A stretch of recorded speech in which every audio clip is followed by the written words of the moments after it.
안녕하세요. 성규의 괜찮아 TV 염성규 원장입니다.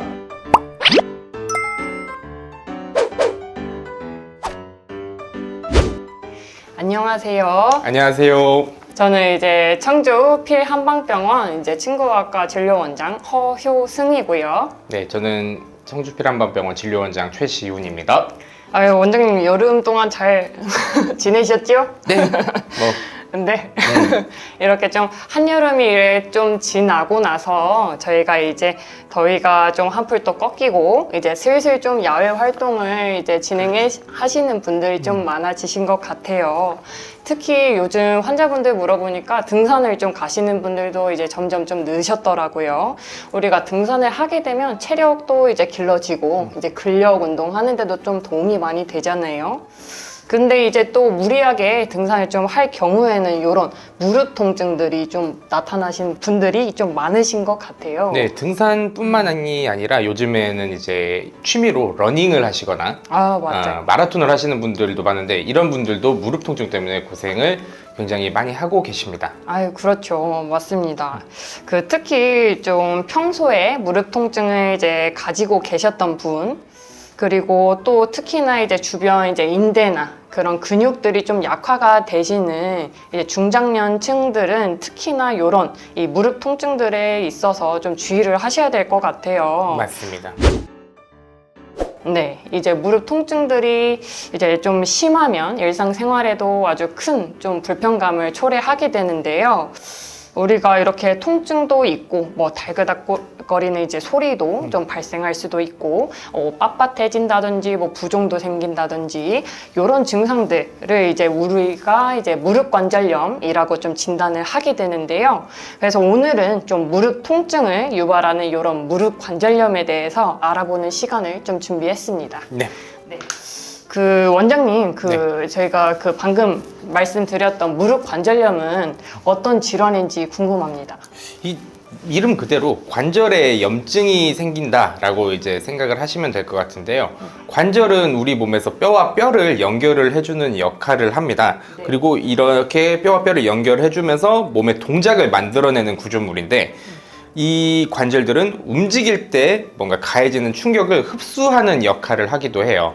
그러니까 이 무릎이 퇴행성 변화가 일어나면서 이 몸의 하중을 제대로 분산시키지 못한다라고 한다면은 이 관절 안에 있는 연골들의 변성과 마모가 생기면서 이 무릎 관절염이 발생할 수가 있습니다. 맞습니다. 이 무릎 관절염은 그러면 이제 생기는 원인이 좀 구체적으로 어떤 게 있는지 궁금한데요. 무릎 관절염이 생기는 원인은 정말 다양한데 비만이 있을 수도 있을 것이고 강한 충격이 가해지는 스포츠 운동 등이 있을 것 같습니다. 그래서 원인을 제가 한번 크게 세 가지 정도로 나눠봤는데 하나는 체질적인 부분이 있을 것이고 두 번째로는 유전적인 부분이 있을 것이고요. 세 번째로는 이제 외부적인 요인이 있다라고 판단할 수가 있을 것 같습니다. 첫 번째로 이제 말씀드린 체질적인 요인은 다양해요. 여기에서도 또 분류가 네 가지 정도로 분류를 할 수가 있는데 성별로 분류를 할 수도 있고 연령으로 분류를 할 수도 있고요. 그리고 비만도, 골밀도 요 정도로 나눠볼 수가 있을 것 같습니다. 일단 성별로 따지자면은 남성보다는 여성에서 무릎 관절염이 많이 발생한다고 해요. 왜냐면은 남성보다는 여성이 근육량이 더 부족하기 때문이라고 판단을 할 수가 있을 것 같고요. 그 다음에 연령별로 보면 당연히 이제 오래 써오신 중장년층분, 노년층 분들에게 무릎 관절염이 더 잘 발생할 거고요. 비만도가 높으신 분들은 아무래도 관절에서 체중을 많이 부담을 해야 되기 때문에 퇴행성 관절염, 무릎 관절염이 빨리 올 수밖에 없고, 그리고 골밀도가 낮으신 분들도 무릎 관절염이 많이 발생을 합니다. 또 크게 아까 말씀드린 것 중에서는 유전적인 요인도 있다고 말씀을 드렸는데 무릎의 관절염은 유전율이 40에서 한 60% 정도라고 연구 결과가 있고요. 그 다음에 이제 마지막으로는 강한 스포츠를 즐겨 하신다든지 아니면은 넘어지거나 외상을 입으셨다든지 이런 부분으로 인해서 무릎에 관절염이 발생할 수도 있는데 이런 부분들을 이제 외부적 요인에 속한다고 볼 수가 있을 것 같습니다. 맞습니다. 특히나 이 유전적 요소도 있는지는 저는 오늘 처음 알았네요. 그래서 이런 무릎 관절염 이제 증상들은 이제 뭐 어떻게 되는지 한번 좀 궁금합니다. 크게 4가지 정도로 증상을 나눌 수가 있을 것 같습니다. 첫 번째로는 무릎 통증이 있을 거고요. 두 번째로는 관절의 이제 운동 범위 감소 등의 운동 장애, 그리고 뼈와 뼈가 부딪히면서 나는 마찰음, 그리고 관절 주변을 눌렀을 때 발생하는 압통이 있습니다. 이 무릎 관절염이 발생을 하면 가장 대표적으로 나타나는 증상들은 사실 계단을 오르락 내리락 할 때 발생하는 무릎 통증이라든지 앉아있다 일어날 때 발생하는 무릎 통증이 있을 거고요. 이런 무릎 관절염이 심하게 발생을 하면은 근경련이 일어나서 근위축이 발생하거나 운동 제한도 일어날 수가 있고, 그리고 무릎 관절이 붓는 부종이 발생할 수도 있습니다. 맞습니다. 우리가 특히나 연골들이 같이 손상이 될 수가 있어서 더 붓기가 좀 많이 발생하는 경우들도 많은 것 같아요. 저희가 이런 무릎 관절염을 좀 진단을 할 때 이제 환자분들이 이제 본인이 무릎 관절염인지 아닌지 혹시 자가 진단을 할 수 있는 방법이 있을까요? 일단은 기준을 한 6가지 정도를 제가 제시를 해볼 건데요. 이제 첫 번째로는 많이 걷고 나면 무릎이 한 2, 3일 정도 아프다든지, 두 번째로는 계단을 오르내릴 때 무릎이 아프다든지, 네. 그리고 앉았다 일어섰다 할 때 무릎이 아프다든지, 아니면 걷다가 멈췄을 때 갑자기 무릎에 힘이 빠지면서 주저앉을 것 같은 그런 느낌을 받을 때, 그리고 5번째로는 많이 걸으면 무릎이 붓거나 아프거나, 그리고 6번째로는 이 뼈와 뼈 사이에서 마찰음이 난다든지 이런 삐걱거리는 느낌이 나는 그런 부분이 있을 거라고 생각이 됩니다. 그래서 이렇게 6가지 기준을 제시를 해 놓고요.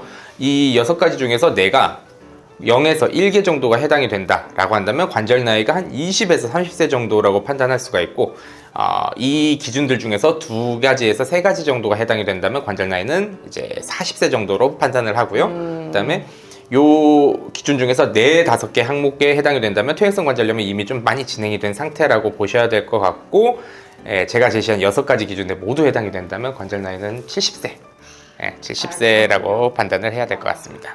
저도 이 중에 한 2-3개는 해당이 되는 것 같은데 그럼 관절 나이는 한 40세 정도 네, 그럴 것 같네요. 되는 것 같네요. 그러면 사실은 이런 무릎 관절들은 노인분들한테 주로 발생된다고 저희가 좀 흔히들 알고 있잖아요. 그렇죠. 근데 방금처럼 이제 저도 한 40세 정도 관절 나이가 되는데 이런 부분들은 우리가 나이가 드신 분들한테만 발생이 되는 걸까요? 그 가능성의 이야기라고 봐야 될 것 같아요. 이제 당연히 노년층 분들은 무릎을 많이 사용을 하셨기 때문에 퇴행성 관절염을 겪고 계신 인구가 훨씬 더 많을 것이고, 하지만 젊은 층에서도 뭐 무릎을 좀 많이 사용을 하신다든지, 뭐 과격한 운동을 오래 해오셨다든지, 무릎에 부담이 가는 작업 환경에서 오랫동안 노출이 되었다든지라고 한다면은 젊은 나이에도 충분히 무릎에 관절염이 발생할 수가 있다는 것이죠.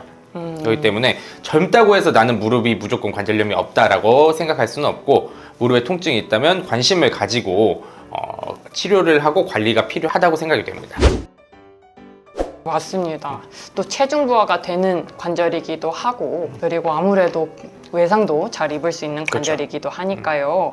저희가 이제 무릎 관절염은 단계가 좀 있다고 들었어요. 한 4단계 정도. 네. 그게 혹시 어떻게 되는지 알 수 있을까요? 이제 뭐 의학적으로는 KL 그레이드라고 해서 이제 그거를 1단계에서 4단계로 나누는데, 지금 오늘 영상에서는 KL 그레이드를 다루기보다는 그냥 관절염 1기, 2기, 3기, 4기로 해서 좀 친숙한 단어를 사용해서 설명을 드리는 게 더 좋을 것 같아요. 일단 1단계부터 4단계로 갈수록 이 중증도가 더 심해진다고 보셔야 될 것 같고, 이 관절염 1단계에서는 연골이 한 10% 정도 손상이 되어 있는 상태라고 보시면 될 것 같습니다. 그리고 4단계인 관절염 4기에는 그 연골이 한 60% 이상 손상이 된 단계예요. 그러니까 그리고 2단계하고 3단계는 그 중간에 있다고 보셔야 되는데, 자, 관절염 2단계부터는 골극이 발생을 합니다. 그리고 연골이 손상되면서 관절 간격 간에 틈이 벌어지기 시작을 하고요. 3단계로 가면은 이 골극도 더 심해지고 관절 간격의 틈도 더욱더 벌어지게 되는 거고, 이제 4단계부터는 골극의 관절 간격 그 틈이 벌어져 있고 연골은 60% 이상 손상돼 있고, 아이고. 그러니까 무릎이 제 역할을 제대로 못 하겠죠. 통증하고 부종도 굉장히 심한 상태일 거고요. 그리고 밤에 이런 통증 때문에 잠을 제대로 잘 못 자는 경우도 많이 있습니다. 맞습니다. 저희 좀 엑스레이도 많이 보잖아요. 네. 무릎 환자분들 굉장히 좀 뾰족뾰족하게 이제 골격이 많이 자라나 계시는 분들, 이런 분들은 아무래도 좀 중등도가 더 높으셨던 그렇겠죠. 분들이죠. 그러면 이런 무릎 관절염 치료, 저희 이제 한방 치료는 어떻게 좀 할 수 있는지 이런 부분들도 궁금합니다. 이제 한방 쪽에서 무릎 관절염을 치료를 한다라고 한다면 대표적으로는 침 치료하고 약침 치료하고 한약 치료가 있을 것 같습니다.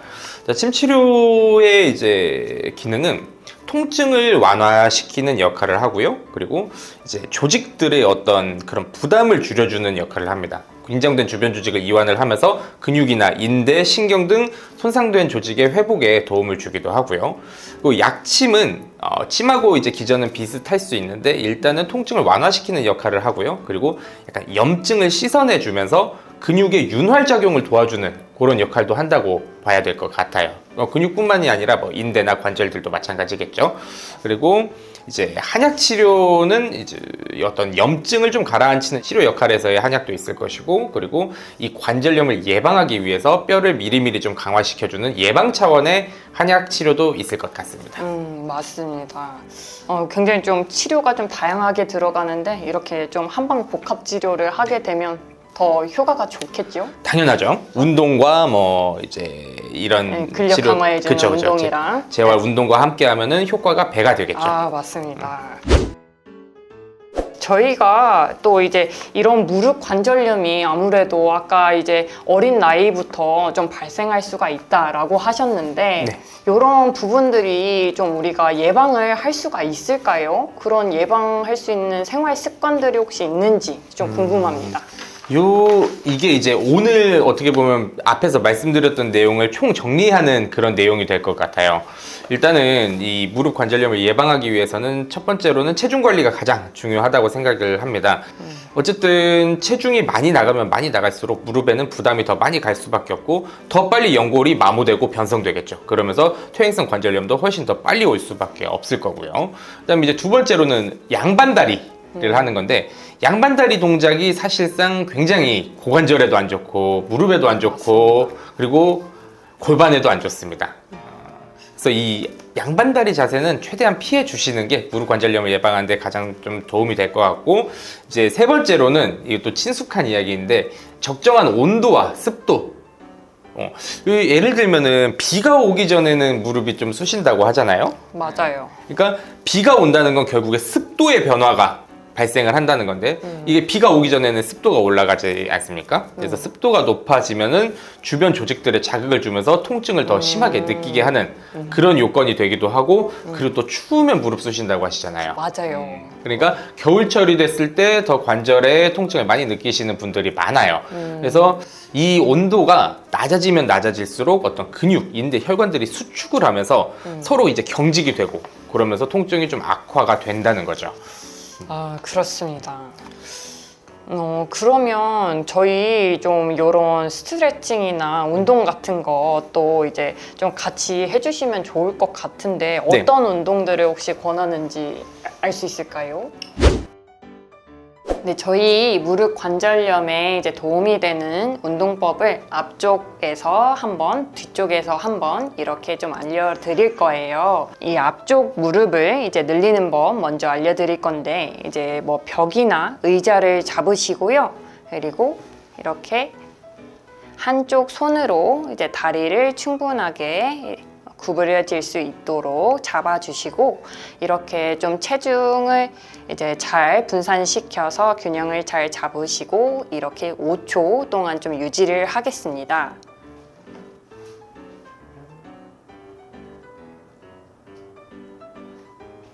하고 반대쪽도 5초 유지해 볼게요.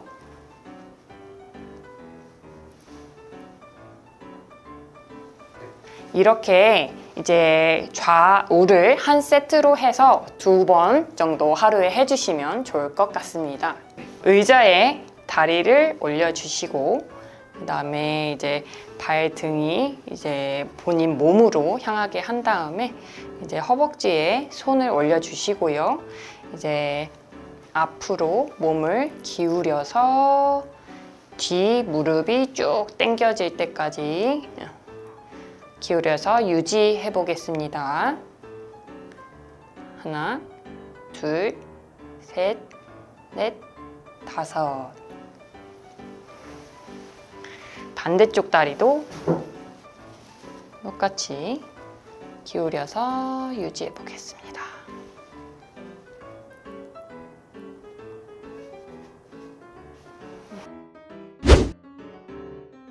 이번 시간은 이제 원장님이랑 같이 저희 무릎 관절염이 무엇인지, 그리고 원인이 무엇인지, 그리고 어떻게 치료를 할 수 있는지, 그리고 그런 거에 대한 이제 예방 습관이라든지 운동에 대한 전반적인 부분들에 대해서 이제 알아보았습니다.